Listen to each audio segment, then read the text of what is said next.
Nuestro conferencista pues, nos brindará una visión experta y valiosa sobre los desafíos y oportunidades que enfrenta día a día un Chief Information Security Officer. Ese es un CISO. Muy bien, ustedes sí lo sabían, yo lo desconocía totalmente, pero todos los días se aprende. Les presento a Roberto López Gil, CISO y director de innovación de Teldat, con su ponencia 3 retos de seguridad de un CISO. Bienvenido, buenas tardes. ¿Qué tal? Buenas tardes, ¿cómo estáis? Muchas gracias por asistir a este evento. Quería compartir con vosotros mi propia experiencia como CISO en una compañía, en este caso de tecnología, de ciberseguridad también y de productos, que me ha ayudado a entender un poco mejor cuáles son las necesidades de las empresas de hoy en día y cómo resolver esas necesidades, ¿no? Además, vamos a ver cuál es la filosofía de Teldat a la hora de resolver esas necesidades. Por la casuística de Teldat, que es una empresa multinacional con presencia en muchos países, en algunos de ellos tenemos oficina, en otros de ellos no tenemos oficina, por lo tanto, todas las personas que están en esos países necesitan un acceso remoto a las redes internas de la organización, lo que llamamos Road Warriors, ¿no? Esto supone un reto de seguridad o de ciberseguridad para mantener el acceso seguro a esas aplicaciones o a esas redes sin impedir que los usuarios accedan a esas redes, a esas aplicaciones. Además, otro reto importante que tuve que enfrentar es cómo manejar, cómo gestionar las vulnerabilidades que van apareciendo en los dispositivos, sobre todo de red, sobre todo de seguridad, que son necesarios para mantener la seguridad de la organización, ¿no? Y un último reto es cómo gestionar la ingente cantidad de eventos de seguridad que generan las herramientas que tenemos desplegadas en la organización. Entonces, el reto era conseguir cubrir todas estas funcionalidades de una manera ágil y, además, el otro reto era sacar productos nosotros que cubrieran nuestras propias necesidades. Ya que somos una empresa de tecnología, creamos tecnología para cubrir necesidades, ¿no? Para cubrir necesidades. Además, estos desarrollos que nosotros iniciamos tenían que cumplir 3 características. Por supuesto, tenían que solucionar aquellos retos que pretendían solucionar. Además, teníamos que evitar añadir complejidad a la operación de las redes y de la seguridad, porque añadir complejidad al final implica más posibles errores humanos, implica más personal, implica más tiempo. Y el último era que estas herramientas tenían que ser abiertas, es decir, tenían que funcionar con cualquier dispositivo, aunque no fuera de Teldat. En las organizaciones de hoy en día es muy raro que todos los dispositivos que tenemos desplegados sean de la misma compañía, ¿no? Del mismo fabricante. Pero sí que necesitamos algo que se coordine con todos esos dispositivos para que no tengamos que sustituir muchos dispositivos en la red, ¿no? No tengamos que sustituir firewalls, switches, routers, etc. Entonces, primer reto, ¿no? Primer reto, que es los Road Warriors. ¿Qué es un Road Warrior? Es un empleado de la organización que tiene que acceder a las aplicaciones internas de la organización y tiene que acceder de una manera segura, por supuesto. ¿Cómo solemos resolver este problema? Pues tenemos un firewall o tenemos un terminador de VPNs al que se conectan todos esos usuarios. Ese firewall suele estar dentro de nuestro data center, aquí tenemos el perímetro del data center, y el firewall está conectado o tiene alguna pata en alguna DMZ, ¿no? Donde están nuestros servidores. Los servidores son sistemas críticos que contienen datos de la organización que no podemos permitir que sean robados, vulnerados, destruidos, secuestrados, etc., ¿no? El objetivo es que los usuarios, estén donde estén, puedan abrir un túnel contra este firewall. ¿Qué implica esto? Que en ese firewall tenemos que abrir algo hacia Internet. Tenemos que publicar una IP en Internet. Tenemos que exponer al mundo un trocito de nuestro data center. Tenemos que aumentar la superficie de exposición de nuestro data center. Eso implica que de repente todo el mundo puede tener acceso a ese servidor. O puede tener visibilidad de que tenemos ahí algo publicado, ¿no? Además, utilizamos IPs públicas de nuestra organización, utilizamos hostnames de nuestra organización, es información pública, de repente todo el mundo la sabe, y todo el mundo puede empezar a probar cosas contra nuestro servidor. Si habéis puesto una máquina, la que sea, con una IP pública directamente en Internet, habéis visto que de repente se empiezan a recibir cosas desde Internet. Y es una IP totalmente nueva, no se la hemos dicho a nadie todavía, no he desplegado todavía nada, pero se reciben cosas, ¿no? Se reciben peticiones de SSH, HTTPS por el puerto 443, se reciben cosas. Bueno, son atacantes que ya están haciendo escaneos, ¿no? Están probando a ver qué hay detrás de esa IP. Entonces, bueno, abrir este agujerito de seguridad o este agujerito en nuestra superficie de exposición, pues conlleva ciertos peligros, ¿no? Lo que nosotros proponemos es evitar tener que abrir un agujerito en nuestro perímetro. Evitar tener que aumentar la superficie de exposición de nuestro data center. ¿Cómo lo hacemos? Con un mecanismo que no espera conexiones desde el exterior, sino que lo que hace es abrir una conexión desde el interior. A esto lo llamamos ZTNA, o bueno, es una tecnología que se llama ZTNA, y lo conseguimos desplegando un pequeño servidor, una pequeña máquina virtual dentro del data center que abre las conexiones hacia afuera. De esa manera no se esperan conexiones entrantes de nadie, no hay que publicar una IP en Internet, no hay que publicar un puerto en Internet, no hay que publicar un hostname, no hay que publicar absolutamente nada. Esa conexión hacia afuera se realiza contra otra pieza de ZTNA, que es el broker, ¿no? Esta pieza recibe la conexión del conector de ZTNA, es una conexión saliente, y también recibe todas las conexiones de los agentes VPN de los empleados que están desplegados pues, a lo largo del mundo. Este broker es el que toma las decisiones de si dejo pasar esa conexión o no, si la puedo enrutar hacia el data center o no, si dejo que este usuario o con esta petición pueda acceder a uno de mis servidores o, mejor dicho, a una de mis aplicaciones o no, y solo va a poder acceder a la aplicación pues, que se quiera acceder si el usuario es quien dice ser, si tiene el agente adecuado, si tiene los certificados adecuados, si el broker ha validado la identidad del usuario, si el broker ha validado que ese usuario tiene acceso a esa aplicación, etcétera, etcétera.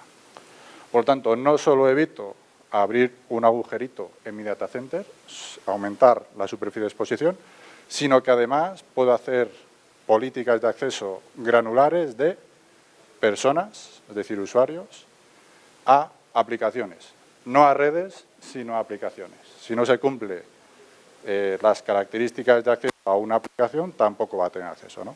Entonces ya pasamos del concepto de acceso a redes y nos encontramos con el concepto de acceso a aplicaciones. Por lo tanto, con este mecanismo mantenemos nuestro data center, nuestro perímetro seguro, cerramos todos los agujeros que podemos dejar abiertos por ahí, reducimos la superficie de exposición, lo convertimos en una caja totalmente negra para el exterior y mantenemos la característica de acceso a redes o aplicaciones internas. Por lo tanto, el primer reto, que es el de acceso a las aplicaciones internas de manera segura, superado. Segundo reto, gestión de las vulnerabilidades. Y aquí nos vamos a centrar en vulnerabilidades de nuestra infraestructura de seguridad, ¿vale? Porque puede haber vulnerabilidades en un servidor, puede haber vulnerabilidades en otro tipo de máquinas. Aquí vamos a hablar solo de vulnerabilidades de infraestructura de seguridad. ¿Qué es infraestructura de seguridad? Pues para empezar, los firewalls, ¿no? Si no podemos, o si por necesidad tenemos que mantener temporalmente este concepto de VPN, tenemos que gestionar las vulnerabilidades o las posibles vulnerabilidades de esta máquina que estamos exponiendo a Internet. No puede tener una vulnerabilidad conocida esta máquina porque entonces no solo nos las van a vulnerar o van a acceder, sino que va a ser muy rápido ese acceso. Entonces, la duda no es si nuestro terminador de túneles tiene una vulnerabilidad o no. La duda es cuándo la va a tener, porque la va a tener seguro. Siempre hay vulnerabilidades, los sistemas no son perfectos, tenemos que gestionar esas vulnerabilidades para que no nos afecten realmente. ¿Qué ocurre cuando se detecta una vulnerabilidad en un servidor? Pues que hay que parchearlo. Si no lo parcheamos y esa vulnerabilidad se publica, es un agujero más abierto que el de antes todavía, ¿no? Entonces, tenemos que ser capaces de cerrar o de parchear esa vulnerabilidad lo antes posible. ¿Cómo se hace hasta ahora? Pues actualizando el firmware del firewall. Y una actualización de firmware implica tiempo del agente de operaciones, actualizar una máquina que está en producción, cortar el acceso a los sistemas internos, o sea, implica una serie de perjuicios importantes. ¿Qué es lo que proponemos nosotros?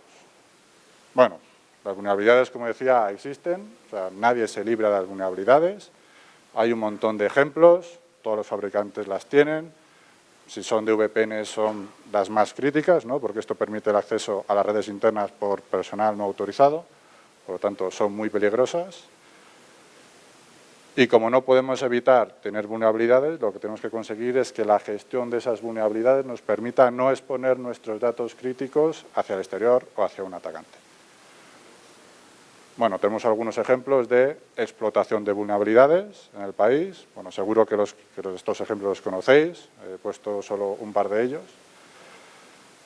Cuando se consigue explotar una vulnerabilidad, no solo se afecta a la empresa que tiene esa vulnerabilidad, sino que se puede afectar a los clientes de esa empresa, ¿no? Por ejemplo, en esta, si consiguen robar datos de tarjetas de créditos de los clientes de nuestro cliente, lo que sucede es que no solo han robado algo a la empresa, sino que pueden robar también a los clientes de esa empresa. Por lo tanto, es doblemente peligroso, ¿no? Hay una pérdida económica, hay una pérdida reputacional, hay una pérdida de imagen, etcétera. Por lo tanto, pues es un tema bastante crucial. Algún otro ejemplo por ahí, ¿no? Pues insisto que, bueno, son casos ampliamente conocidos por todos. Al final, estos casos salen en los medios, hay mucha publicidad, publicidad mala, por supuesto, y lo queremos evitar. ¿Cómo vamos a, o por qué los mecanismos o las máquinas existentes de VPN son vulnerables y no pueden hacer nada o nada más que actualizar el firmware? ¿Por qué sucede esto? ¿Cómo funcionan los firewalls actuales? Al final, los firewalls actuales están diseñados para proteger algo que está en el interior de las organizaciones, que pueden ser usuarios o pueden ser servidores, aplicaciones, etcétera, de atacantes que habitualmente están fuera de la organización, están en Internet.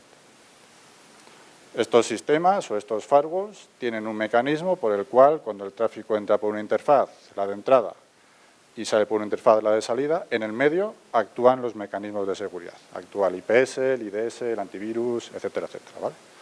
Son muy eficaces a la hora de identificar ataques que vienen de fuera y van hacia adentro o viceversa, ¿no? Pero que atraviesan el firewall.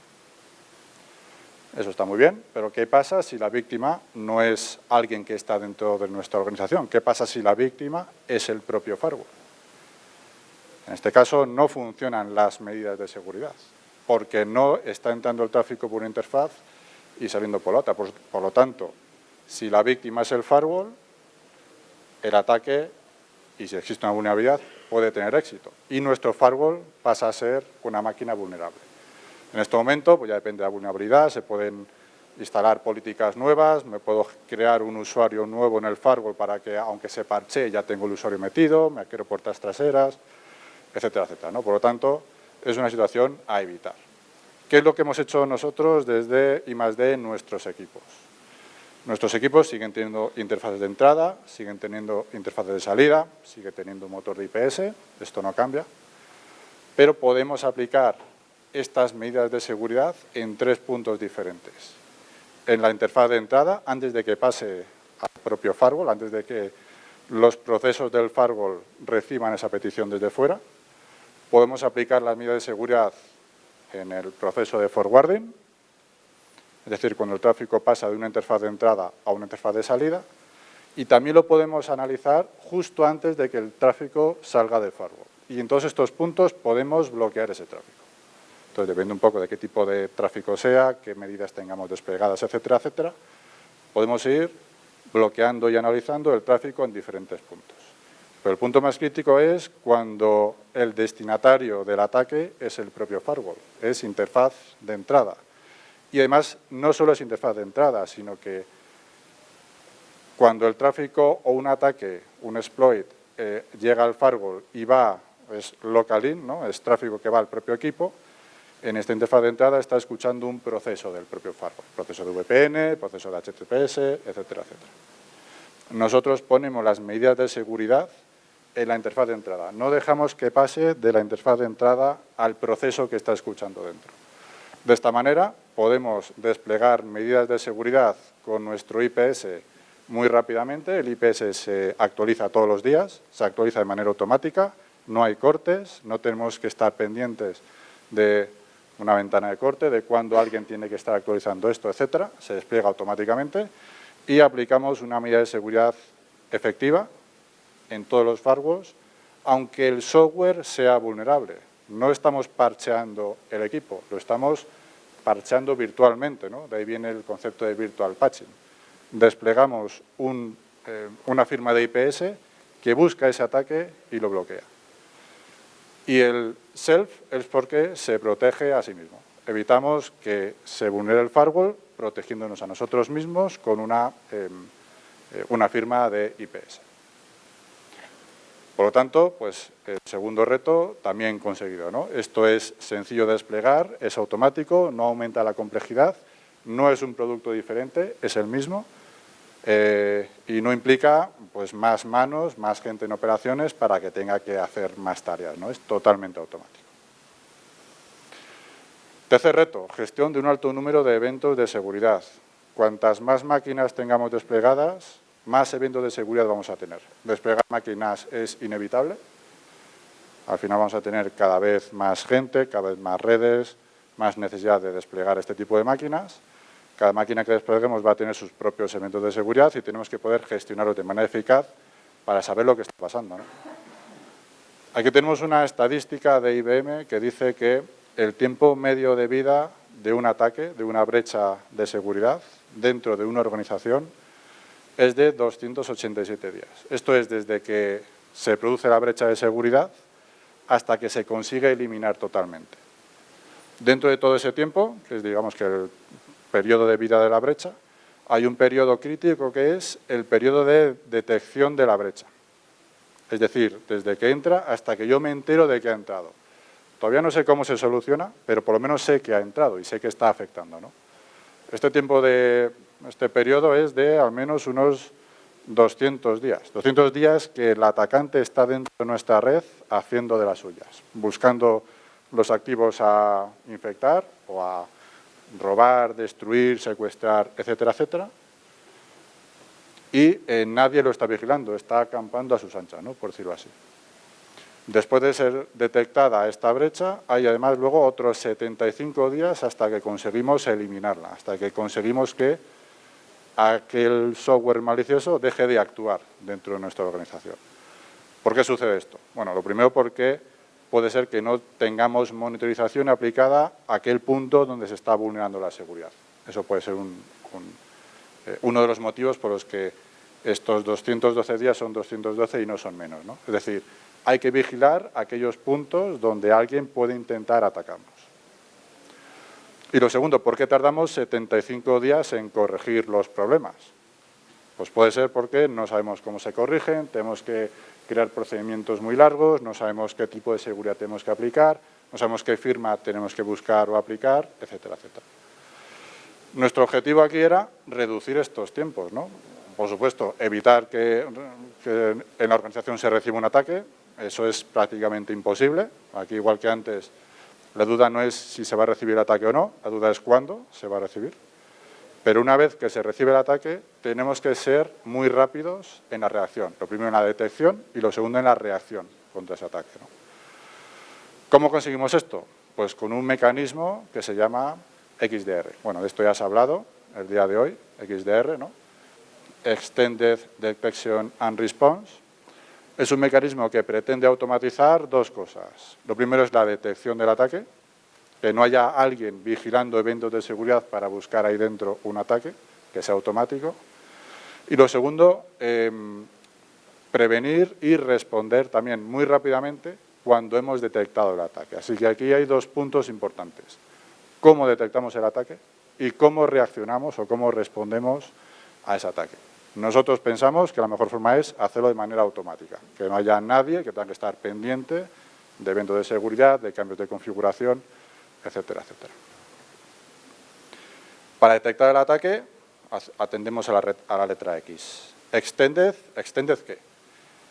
Extended recepción de eventos del sistema, no solo eventos de seguridad, todo tipo de eventos. Por ejemplo, eventos de routers, tráfico que pasa a través de los routers, eventos de firewall, estos sí son eventos de seguridad, ¿no?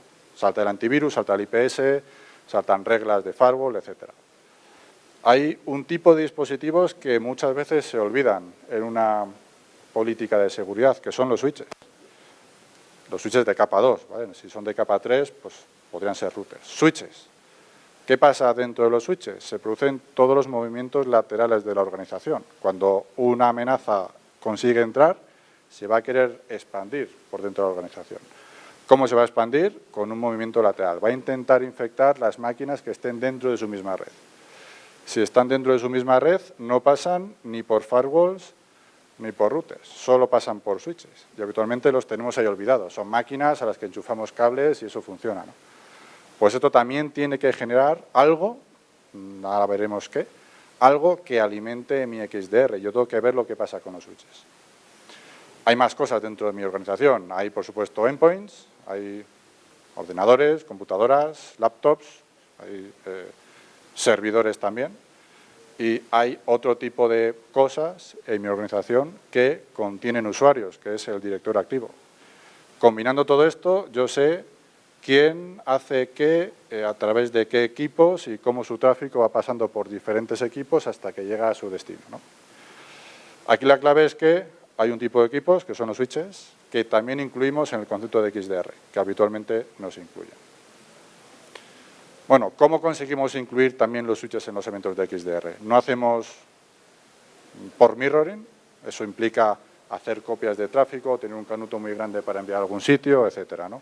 Lo que hacemos es enviar la telemetría del tráfico. La telemetría son ciertos parámetros de los paquetes que definen cómo funciona ese tráfico. IPs de origen, IPs de destino, puertos, protocolos, tamaño del paquete, los flags, si es un TCP/SYN, si es una CK, etcétera. Y lo mandamos junto con eventos de seguridad y junto con todo el tema del routing. Cómo se comunican las redes entre sí, qué red está enrutada a través de qué dispositivo, router, VPN, etcétera, etcétera. Y todo eso forma aquí una base de datos gigantesca de información sobre cómo nuestra organización mueve datos dentro de todos sus sistemas, ¿no? De redes, servidores, usuarios, etcétera. Cuando tengo todo ese popurrí de información, necesito un mecanismo que me busque cosas en ese popurrí. Y el mecanismo no son personas. Las personas pues tienen ciertos límites, ¿no? La inteligencia artificial, de momento, no hemos encontrado el límite. Esto nos va a permitir analizar esta cantidad ingente de información en un tiempo razonable, de manera automática, las 24 horas del día, los 365 días del año. Y este mecanismo va a buscar eventos extraños, comportamientos extraños del tráfico dentro de nuestra infraestructura. Y todo esto, unido al concepto de usuarios, nos permite tener una línea base del comportamiento del usuario dentro de la infraestructura. Este usuario hace estas cosas habitualmente. Cuando hace una cosa diferente, eso es algo anómalo. Tenemos que ver qué es lo que está pasando ahí. Por lo tanto, un mecanismo automatizado de detección. Recordad que esto es la D de detección. Y cuando he identificado la amenaza, tengo que generar una respuesta. La respuesta es un cambio de configuración en algún dispositivo para evitar que ese malware, ese virus, haga lo que quiera hacer, ¿no? Se quiera propagar, quiera infectar, quiera llegar a los servidores, quiera bloquear tráfico, etc. La respuesta puede consistir en desactivar un puerto de un switch, cambiar una ruta en un router, crear una regla de firewall, cambiar de VLAN a un usuario, desactivar ese usuario o las credenciales en el directorio activo. Puede ser cualquier cosa. Ese cosa que queremos generar lo ha decidido la inteligencia artificial de acuerdo a los datos de entrada que tenía. Si era un usuario el que actuaba o era una IP de un usuario desconocido, si actuaba en un switch, en un router, en un firewall, etcétera, etcétera. Se va a generar una configuración nueva y nos va a preguntar si queremos aplicar esa configuración. Si la queremos aplicar, automáticamente se configurará alguno de los elementos para limitar o mitigar la acción de ese malware. Para conseguir esa característica de sencillez, hemos evitado generar productos nuevos que cumplan con estos retos. No son productos nuevos, sino que mejoramos alguna característica o añadimos alguna licencia a productos existentes. Para los dos primeros retos, gestión de vulnerabilidades y gestión de acceso de usuarios a redes remotas, está Visip Pro. Aquí dentro está el ZTNA, aquí dentro está la gestión de vulnerabilidades, el IPS, por supuesto los firewalls, seguridad en la nube, etcétera, etcétera. Y con una sola interfaz gráfica podemos gestionar todas las características de seguridad de la organización. Los firewalls, las reglas de firewall, las reglas de IPS, el parcheo o el parcheo virtual de los equipos de seguridad y el análisis de vulnerabilidades. Y luego, por otro lado, esto ya sí, tenemos vSafe XDR, que es una evolución de otra herramienta que ya teníamos antes, que era una NTA, era una herramienta que recibía la telemetría de red y la dibujaba. Con esa información que ya teníamos, hemos evolucionado la herramienta para que no solo nos dibuje la red, sino que detecte anomalías dentro de esa red que ya conocíamos, ¿no? Y además después, la R, que pueda responder a las anomalías que estábamos detectando. De esta manera conseguimos resolver los retos que teníamos al principio, conseguimos resolver los retos sin aumentar la complejidad, solo tenemos dos productos, no hay más, no se añaden productos nuevos, no se añaden bases de datos nuevas, no se añaden servidores nuevos, eso añade complejidad. Y lo tercero es abierto. ¿Por qué es abierto? Porque en vSafe XDR cogemos información de cualquier dispositivo que ya tengamos desplegado, sea del fabricante que sea del tipo que sea, genera la información como la genere y tenga la información que tenga. Por lo tanto, los tres retos cumplidos con las tres características que queríamos mantener de una forma sencilla y son simplemente licencias software que podemos añadir. Nada más por mi parte. No sé si hay alguna pregunta sobre los tres retos que hemos repasado. Seguro que alguno de estos os lo habéis encontrado vosotros, como administradores, como responsables de seguridad. La duda es si habéis conseguido resolverlos y si no, pues pasar a hablar con nosotros en nuestro stand, que está ahí al fondo, y vamos cómo se puede resolver. Veo que no hay ninguna pregunta, pues nada más. Muchas gracias. Sí, una pregunta por ahí.